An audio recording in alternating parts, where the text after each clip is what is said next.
Bab 207. Maaf, kalau di akhir hubungan kita, aku menciptakan sesuatu yang mungkin sangat menyakiti hatimu juga, Andra, kata Hilya. Tidak apa-apa.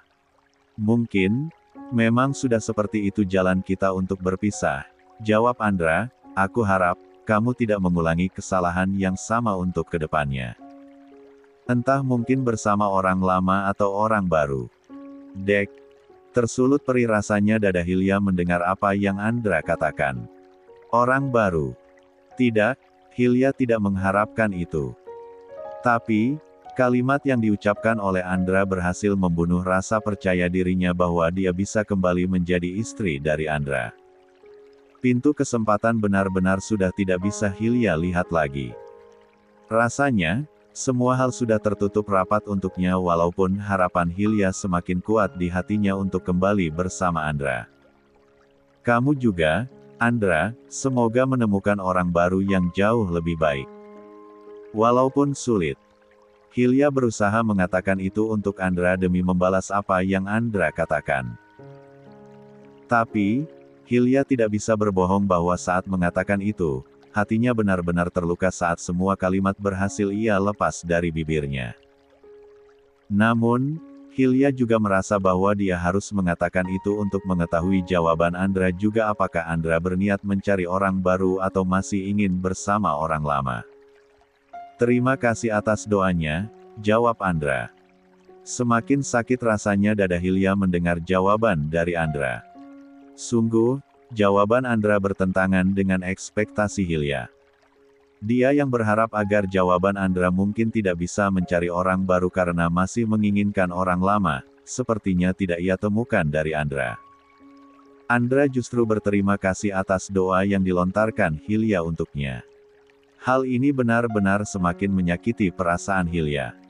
Hanya saja, Andra bukan sengaja ingin menyakiti hati Hilya. Tapi, dia memang ingin berterima kasih kepada Hilya yang sudah memberikan doa untuknya, bukan karena niat untuk menyakiti. Namun, sebagai seorang perempuan, sudah pasti, Hilya merasakan itu. Dia merasa sedih atas jawaban Andra terhadap dirinya walaupun ucapan terima kasih sekalipun. Sama-sama. Dengan suara yang terdengar berat, Hilya terpaksa berkata seperti itu walaupun sungguh, Hilya ingin bertanya lebih jauh lagi perihal jawaban dari Andra tadi. Tapi, Hilya merasa sedikit malu. Dia malu jika harus mempertanyakan itu kepada Andra. Sehingga, Hilya lebih memilih untuk tidak melangkah pertanyaan yang muncul di benaknya. Andra, apa kamu tidak mengingat tentang aku dan Rama di rumah ini? Tanya Hilya, menatap rumah yang dulunya ia tinggali bersama keluarga kecilnya yang lengkap. Tapi, kini semuanya sudah terpecah dan itu semua karena keegosian Hilya sendiri. Hilya teringat akan kenangannya bersama sang suami di rumah ini.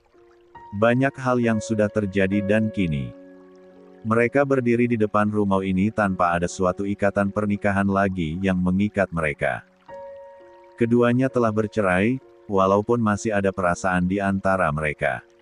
Tapi, keadaan saat ini tidak akan bisa mempersatukan perasaan mereka. Jelas, aku mengingatnya. Aku bukan orang yang pandai berdusta, jawab Andra, dengan jelas. Yah. Andra tidak bohong jikalau dia juga teringat akan apa saja yang pernah terjadi di rumah ini antara dia dan Hilya serta Rama yang merupakan keluarga kecil mereka. Hanya saja, untuk mengulangi dan mewujudkan kerinduan itu sepertinya tidak akan mungkin. Bahkan, Andra sudah mempersiapkan diri untuk menerima kehidupan masing-masing walaupun mungkin tidak akan semudah yang diucapkan. Aku rindu dengan semuanya, ungkap Hilya. Canda dan tawa keluarga kecil mereka masih berputar di memori ingatan Hilya saat ini. Tentu saja, dia merasa sangat sedih akan hal itu. Siapa yang tidak sedih? Puluhan tahun merajut rumah tangga, kini mereka sudah terpecah dan terpisah. Terlebih lagi, Andra seolah sudah tidak memberikan waktu dan kesempatan lagi untuk Hilya kembali menjadi istrinya kembali seperti dulu lagi. Sudahlah, Semuanya sudah berakhir, pikir Hilya. Walaupun sulit untuk mengakhiri ingatannya yang masih terkenang saat-saat mereka bersama dulu. Ya, Hilya, aku tahu perasaanmu, jawab Andra. Kamu tahu, tapi kamu tidak memahaminya. Begitu, bukan? Balas Hilya. Bukan. Aku memahami perasaan kamu. Tapi, aku tidak bisa menuruti keinginan dari perasaan kamu itu, jawab Andra. Jangan bertanya perihal paham atau tidaknya Andra terhadap perasaan Hilya. Justru, dia sangat memahami Hilya. Hanya saja, untuk menuruti kehendak hati Hilya tidaklah mungkin bagi Andra karena Andra juga tidak mau bersenang di atas rasa sakit putranya. Andra masih tahu bahwa Rama lebih sulit karena posisi Rama dan Hanifah saat ini sedang dalam masalah besar yang belum terselesaikan. Tidak bisa Andra pungkiri bahwa masalah yang terjadi pada Rama dan Hanifah saat ini akan berdampak ke kehidupan keduanya. Tapi, Andra belum tahu bagaimana Rama akan menyikapi semua ini. Apakah justru Rama mampu melewati semuanya tanpa menanggung risiko atau dampak yang besar untuk kehidupan dia dan Hanifah ke depannya atau justru dia harus menyelesaikan masalahnya dengan menanggung risiko yang cukup besar demi penyelesaian masalah tersebut. Maaf, kalau aku memaksamu, Andra. Aku sering meminta untuk kembali tanpa memahami perasaanmu juga. Aku benar-benar minta maaf, kata Hilya, pada akhirnya merasa benar-benar malu. Tidak apa-apa. Aku paham perasaan kamu, jawab Andra. Hilya langsung menurunkan pandangannya. Jujur saja, dia merasa malu ketika Andra mengatakan kalau Andra tidak bisa menuruti kehendak hatinya. Sebenarnya, sejak tadi Hilya sudah merasa malu. Tapi, karena keinginan kuat hati dan perasaannya membuat Hilya tidak malu-malu mengungkapkannya kepada Andra walaupun Andra tetap saja tidak bisa menuruti keinginan hati mantan istrinya itu. Aku pamit dulu, kata Hilya, pada akhirnya. Hati-hati. Terima kasih, Andra. Jaga dirimu baik-baik. Ya, kamu juga, balas Andra. Hilya tidak mampu membendung air matanya. Dia meneteskan air mata begitu ia berbalik badan meninggalkan Andra dan masuk ke dalam mobil. Di tengah perjalanan, Hilya menangis sesenggukan. Sungguh, hatinya terasa cukup sakit menanggung semua ini. Dia ingin kembali kepada Andra. Tapi, keadaan sudah tidak memungkinkan. Apa yang harus kulakukan? Aku tidak bisa hidup sendiri seperti ini Andra, lirih Hilya, di tengah isak tangisnya. Hilya menyetir mobil dengan perasaan kacau. Tidak tahu apa yang akan menjadi jalan keluar atas perasaannya yang sesakit ini ulah dia sendiri. Aku ingin kita kembali, ucapnya lagi. Beberapa hari setelahnya, Zena merasa semakin gelisah. Sudah 7 hari berlalu, namun Hilya tak kunjung menepati janjinya untuk membebaskan ibunya dari penjara. Zena menyesal telah mempercayai Hilya dan merasa ditipu olehnya. Sungguh, aku begitu naif bisa percaya padanya, gumam Zena, dalam hati. Semua janji yang dia berikan hanyalah palsu belaka. Kami sudah sepakat 7 hari lalu, namun sekarang tidak ada kabar apa-apa darinya. Zena semakin tidak dapat menyembunyikan rasa marah dan kecewa yang membuak di dalam dadanya. Mengingat kembali bagaimana ibunya menderita di penjara karena kasus yang dilaporkan oleh Rama, membuat hatinya semakin ingin menjerit kesakitan. Aku tak ingin lagi melihat Mama semakin lama mendekam di penjara. Apa yang harus aku lakukan? Tanya Zena, pada dirinya sendiri, sedih dan putus asa. Setiap hari yang berlalu membuatnya semakin meragukan keputusan yang pernah dia ambil, untuk mempercayai Hilya dan sepakat melakukan perjanjian dengannya. Namun, satu hal yang Zena tahu, dia harus berusaha terus mencari cara untuk menyelamatkan dan membebaskan ibunya dari penjara. Setiap hari berlalu juga, Zena semakin menyesal. Kenapa aku harus percaya sama Tante Hilya? Kenapa aku setuju juga buat perjanjian sama dia? Namun, rasa penyesalan tak memberikan jalan keluar baginya. Zena sadar apa yang harus dia lakukan. Aku harus cari cara membantu Mama keluar dari penjara. Kita pasti bisa melewati semua ini. Zena merasa kesal dan frustasi karena tak mampu menghubungi Hilya meski sudah berkali-kali mencoba melalui telepon. Mengapa dia tidak menjawab panggilanku? Bukankah kami sudah sepakat untuk menyelesaikan masalah ini dalam 7 hari? Gerutu Zena, dengan amarah yang memuncak.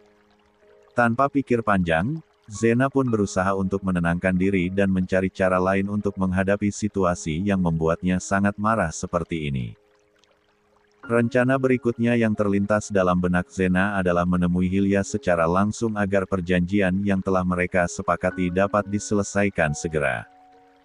Sayangnya, Zena tidak mengetahui alamat rumah Hilya setelah perceraian dengan Andra. Satu-satunya cara yang mungkin, ia harus pergi ke rumah Andra untuk mengetahui informasi yang dibutuhkan. Dengan tekad bulat, Zena pun segera menaiki mobilnya dan berangkat menuju rumah Andra. Semoga langkah ini bisa menjadi solusi terbaik untuk membantu Mama terbebas dari penjara, gumamnya, dengan harapan penuh. Zena bersumpah bahwa tak peduli seberapa sulit usaha yang harus ia lalui, ia akan berjuang demi ibunya yang saat ini sangat ia butuhkan. Zena merenung dalam-dalam. Meski di lubuk hatinya ia tahu bahwa ibunya memang bersalah dan pantas mendekam di penjara. Namun, tetap saja ia ingin berusaha memanfaatkan keadaan ini untuk membantu ibunya bebas dari hukuman. Sebab, dalam situasi genting seperti ini, Zena sangat membutuhkan keberadaan serta dukungan sang ibu. Dengan pandangan nanar dan tatapan berkecamuk, Zena membayangkan betapa sulitnya menjalani hidup tanpa sosok ibunya di sisinya. Aku tahu Mama memang bersalah dan pantas dihukum. Tapi, aku harus berusaha membantunya karena Mama melakukan semua itu demi aku dan aku sangat membutuhkannya saat ini. Tetesan air mata mulai jatuh dari matanya. Sekera hatinya Zena, dia tetap menyadari bahwa dirinya adalah seorang gadis yang butuh orang tua. Terlebih lagi, tidak ada siapapun yang ia miliki selain ibunya. Aku sudah kehilangan Papa. Maka, aku tidak mau kehilangan Mama juga. Aku tidak bisa hidup sendiri seperti ini. Dalam kebingungannya, Zena pun berkata, apa yang harus aku lakukan untuk membantu Mama bebas dari hukuman ini? Aku harus memikirkan sesuatu. Sesuatu yang bisa membuat Mama kembali mendukungku dalam situasi genting ini. Tapi, aku harus menuntut Tante Hilya untuk menepati janjinya kepadaku. Setelah perjalanan yang melelahkan, Zena akhirnya tiba di rumah Andra, karena jarak rumah Zena dan Andra cukup jauh. Apa Pak Andra ada di rumah? Tanya Zena, dengan nada ragu, karena sebenarnya dia takut bertemu dengan Andra. Oh, ada yang bisa saya bantu? Tanya Satpam, seraya berdiri dan menyapa Zena dengan ramah. Saya ingin bertemu dengan Pak Andra, jawab Zena, berusaha untuk menyembunyikan rasa gelisahnya. Oh, baik. Saya akan memberitahu Pak Andra kalau Anda di sini, ujar Satpam itu, sambil mengangguk dan mengambil walkie-talkie yang terselip di pinggangnya. Zena menganggukkan kepala dengan bersemangat, meskipun hatinya berkata lain. Zena sudah tidak sabar bertemu Andra demi mendapatkan alamat Hilya, mantan istri Andra. Ia ingin menuntaskan perjanjian yang telah ia buat dengan wanita tersebut. Saat akhirnya Andra muncul dari balik pintu rumah, Zena merasa ada sesuatu yang tak beres. Wajah Andra muram, matanya menyiratkan amarah yang menyala-nyala saat memandang Zena. Memang tidak salah Andra marah, Zena adalah akar dari segala masalah yang dialami putra dan menantu Andra. Semua bermula ketika Zena terobsesi dengan Rama, putra Andra yang telah menikah, dan berusaha menjeratnya dengan berbagai cara. Ketegangan semakin terasa saat Andra mulai melangkah mendekat. Zena meremas tangannya sendiri, ketakutan dengan kemarahan yang mungkin akan segera membanjiri ruang itu. Namun, begitu mereka berhadapan, Zena menarik nafas dalam-dalam dan mengumpulkan keberaniannya untuk berbicara. Gadis licik. Apa kamu datang untuk menyerahkan dirimu dan mengakui segala kesalahanmu? Bentak Andra dengan penuh amarah. Tenang dulu, Om. Aku ingin meminta alamat Tante Hilya. Itu saja, sahut Zena terbata-bata, berusaha keras menyembunyikan rasa takut yang melanda hatinya. Untuk apa kamu ingin bertemu mantan istri saya? Apakah kamu ingin membisiki hati dia, lalu mencoba mempengaruhi dia agar membenci putra dan menantunya lagi? Andra bertanya dengan suara keras, wajahnya merah marah. Aku ingin menuntut janji Tante Hilya terhadapku. Perjanjian harus ditepati, Om. Zena menjawab, mencoba untuk membela diri. Andra menatap tajam ke arah Zena, tidak. Dia tidak akan menepati perjanjian apapun denganmu. Ujarnya tegas, memutus segala harapan Zena yang berharap agar Hilya menepati janjinya untuk membebaskan ibunya. Om. Tante Hilya telah berjanji akan membebaskan Mama dari penjara. Kalau dia ingkar janji, akan kupastikan Prof. Rama akan kehilangan segalanya. Hanifa menantumu itu juga akan hancur masa depannya. Ujar Zena dengan penuh emosi dan marah. Kamu sangat licik, Zena. Tunggu di sini, saya akan menghubungi Rama agar dia segera bertemu denganmu saat ini juga. Andra langsung mencoba menghubungi Rama, terlihat kesal dengan ulah Zena. Dalam satu kali panggilan, Rama langsung menjawab telepon sang ayah. Dek. Zena tersentak, detak jantungnya semakin cepat dan cemas begitu melihat Andra sudah berbicara dengan Rama, karena sudah pasti Rama akan lebih bertindak tegas terhadapnya. Wajah Zena yang mulai pucat, tak kuasa menutupi ketakutan yang semakin menekan pikirannya. Prof. Rama akan ke sini. Dalam kecemasan yang teramat dalam, Zena meremas jemarinya dengan kuat saat suara Rama terdengar. Dari sambungan telepon Andra. Pikiran buruk melintas di benaknya, mengkhawatirkan kedatangan Rama yang tak diharapkan. Apa yang harus kulakukan? Bagaimana jika dia langsung ingin mengadili kesalahanku dan menyeretku ke penjara sebelum aku berhasil menyelamatkan Mama? Gumamnya, gelisah. Prof. Rama akan ke sini, Om. Zena memberanikan diri untuk bertanya kepada Andra, mencoba menyembunyikan rasa takut di dalam suaranya. Andra tidak langsung menjawab, masih sibuk berbicara dengan putranya lewat telepon. Keadaan ini semakin membuat Zena tegang. Dadanya berdebar kencang, seribu macam kekhawatiran dan pertanyaan berkecamuk di pikirannya. Apa yang harus kuperbuat? Bagaimana jika Prof. Rama benar-benar datang ke sini? Akankah aku bisa melakukan sesuatu demi Mama supaya Mama bebas lagi? Hanya itu keinginanku dulu, karena kalau aku di penjara, siapa yang akan membantu Mama nantinya? Gumamnya di dalam hati, ketakutan akan masa depannya juga yang sudah tidak menentu. Gadis licik bernama Zena itu berusaha keras untuk tetap berpikir jernih, seolah ingin membangun tembok kok di dalam pikirannya agar dapat segera meninggalkan rumah Andra. Aku harus menggagalkan rencana Om Andra yang ingin Prof. Rama datang menemuiku ke sini, gumamnya, dengan penuh kecemasan. Zena tahu, Rama pasti akan segera tiba dan dia tidak ingin rencana jahatnya yang telah matang sejak lama terhenti begitu saja. Dia telah merencanakan ini semua dengan hati-hati dan penuh intrik, tujuan utamanya hanyalah satu. Menjatuhkan Rama dan Hanifa dulu setelah membebaskan ibunya. Zena merasakan detak jantungnya berdebar semakin cepat, menimbulkan sebuah dentuman keras dalam dadanya. Dengan setiap jantung yang terasa berayun semakin cepat, perasaan gelisah dan ketakutan pun ikut menghantuinya. Apa yang akan terjadi jika Prof. Rama datang ke sini seperti yang Om Andra katakan tadi? Akankah dia langsung mengambil tindakan atas kesalahanku ini? Batin Zena mencoba untuk menenangkan hati dan pikirannya sebelum ia melakukan langkah terakhir dalam permainan licik yang telah ia rancang. Aku harus segera pergi sebelum Prof. Rama datang. Tapi, bagaimana caranya? Om Andra ada di sini. Apakah ada cara untuk aku bisa kabur tanpa ketahuan? Batin Zena sembari memandangi sekeliling, mencari jalan keluar yang tepat. Zena tampak semakin gugup, gerak-geriknya terlihat mencari-cari celah untuk pergi sebelum Rama datang. Namun, rasa takut yang memenuhi pikirannya membuatnya kesulitan untuk fokus dan menyusun strategi yang tepat untuk melarikan diri dari Rama yang pasti akan memutus rantai kejahatannya.